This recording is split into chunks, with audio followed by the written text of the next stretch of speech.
En l'Urbarie du Sud, la confiance et l'ambition des colons des cités franches les ont conduits jusqu'aux dangereuses plaines du Kyrène, qui à l'époque était désignée comme la Grande Frontière.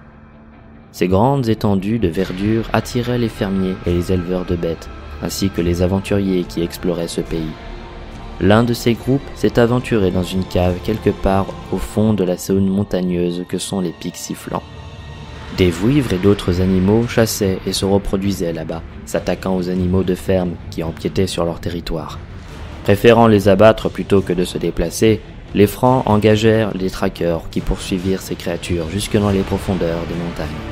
On ignore exactement où, mais l'un de ces groupes s'est enfoncé dans l'une de ces cavernes et aurait découvert plus qu'un nid de vouivres. Un véritable tombeau, avec des inscriptions anciennes présentant ce qui semblait être un royaume oublié. Leur venue perturba la tranquillité de celui qui y résidait depuis des siècles. Il massacra avec de puissants sortilèges les aventuriers, sauf un qui parvint à s'enfuir pour raconter son histoire. Il parla d'une armée de terre cuite qui prit soudainement vie, des créatures reptiliennes portant des armes montées sur des chars ailés, poussés par des serpents à plumes. Croyant en des délires, personne ne fit part de cette histoire aux échevins des cités. Ils seront tous pris de court quelques jours plus tard quand des milliers de guerriers Yuan-ti brûlèrent villages et fermes sur la grande frontière et s'infiltrèrent dans les premières cités à l'ouest, débutant une ère de conquête. Un messager homme-serpent capable de parler toutes les langues grâce à la magie se présenta auprès des échevins des cités franches, les intimant de se soumettre immédiatement au nouveau règne du Seigneur Émeraude, où celui-ci viendrait avec son armée et fera en sorte que le prix de leur insolence et de leur blasphème soit si élevé que les générations futures en seront traumatisées. Les hommes serpents Yuan-ti du vieux royaume du Kyrène contrôlaient autrefois toute la grande frontière jusqu'au rivage de la mer. La puissance magique de ce peuple lui assurait une prospérité sans égale à l'époque. Jadis maudits par les dieux pour avoir cherché la vie éternelle en s'attaquant à une déesse, les Yuan-ti furent transformés en pierre jusqu'au jour de leur réveil. Khaz'drak et Zikar ne purent agir à temps, car les armées reptiliennes contrôlaient déjà la région avant même d'en être informées. La magie elle-même semblait agir différemment depuis le réveil du royaume du Kyrène, instable, dysfonctionnelle, parfois même meurtrière pour les sorts les plus puissants. Cette magie sacrificielle ressemblait à de la nécromancie, mais à l'époque, comme aujourd'hui, peu de mages ne s'intéressent à ce domaine proscrit.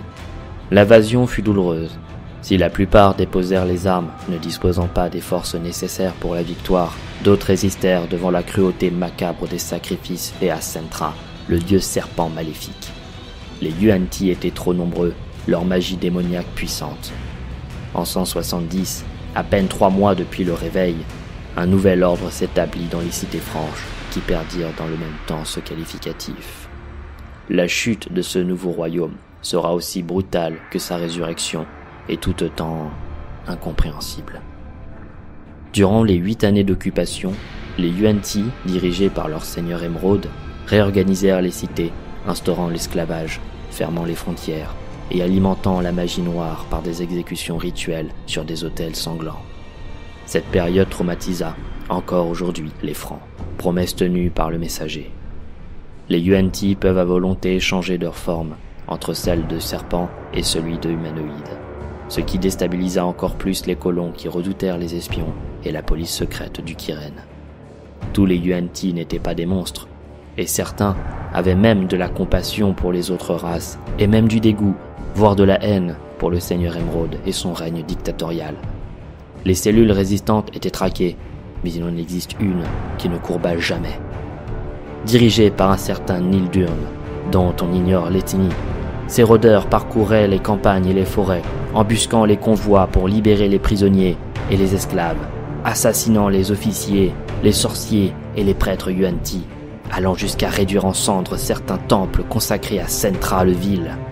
Les frontaliers de Nildur tourmentaient les occupants, qui répliquèrent en s'en prenant à la population qui dut subir les pendaisons et les sacrifices répétés. En 178, alors que la cité de Drévin vivait un soulèvement général organisé par les résistants, le ciel se mit subitement à cracher des lumières bleutées. C'est là que le règne des Yuan-ti devait s'éteindre une nouvelle fois. Par centaines, et de taille variant allant de la simple roche à celui de ferme, Des cristaux d'Alsace déchirèrent les nuages avant de s'écraser sur les plaines du Kyrène, là où la majorité des hommes serpents avaient rétabli leur royaume à l'écart des colons. L'apocalypse fut terrifiante et visible par tous à travers le monde. Les météores de cristaux perturbèrent la magie, écrasèrent les maisons, les temples et les palais, et laboura les plaines qui se mirent à brûler.